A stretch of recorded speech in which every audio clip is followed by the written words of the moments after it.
Ang kasaysayan ng nakakalasing na inumin, partikular ang alak o anumang uri ng fermented drink, ay nagsimula libu-libong taon na ang nakalilipas at naniniwala ang mga eksperto na ito ay nadiskubre ng aksidente. Paano nadiskubre ang nakakalasing na inumin? Noong panahon ng sinaunang tao, bago pa naimbento ang pagsasaka, ang mga tao ay nangangalap ng prutas mula sa kalikasan. Ang mga prutas, kapag naiwan sa ilalim ng araw o sa mainit na lugar, ay kusang nagkakaroon ng fermentation dahil sa natural na presensya ng mga yeast sa hangin.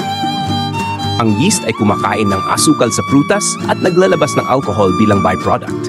Napansin ng mga sinaunang tao na kapag ininom nila ang likido mula sa nabubulok na prutas, ito ay may kakaibang epekto. Nakakaramdam sila ng kasiyahan, pagkalasing, at minsan ay parang nagiging mas masaya ang mga pagtitipon. Sa ganitong paraan, napagtanto nila na may kakaibang epekto ang prosesong ito. Ang sibilisasyon at ang pagbuo ng alkohol. Nang magsimula ang pagsasaka sa pagitan ng 10,000 hanggang 7,000 BCE, lalo nilang naisaayos ang proseso ng paggawa ng alkohol. Sa Mesopotamia, kasalukuyang Iraq, natuklasan ng mga Sumerians ang paggawa ng serbesa mula sa barley. Gumamit sila ng mga lutuan at imbakan upang gawing mas mahusay ang fermentation. Sa parehong panahon, sa mga lugar tulad ng China, natuklasan ang alak mula sa bigas, pulot at prutas.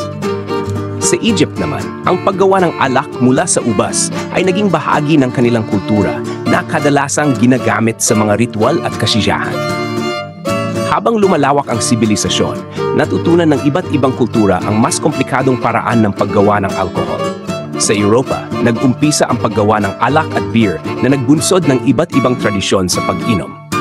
Sa Middle East, natuklasan ang proseso ng distillation sa paggawa ng mas matapang na alak tulad ng brandy at whiskey noong mga 8th century.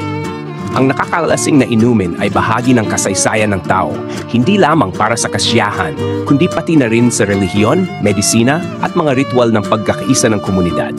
Hanggang ngayon, ang paggawa ng alak ay isa sa mga pinakaunang imbensyon ng tao na patuloy na pinapahalagahan.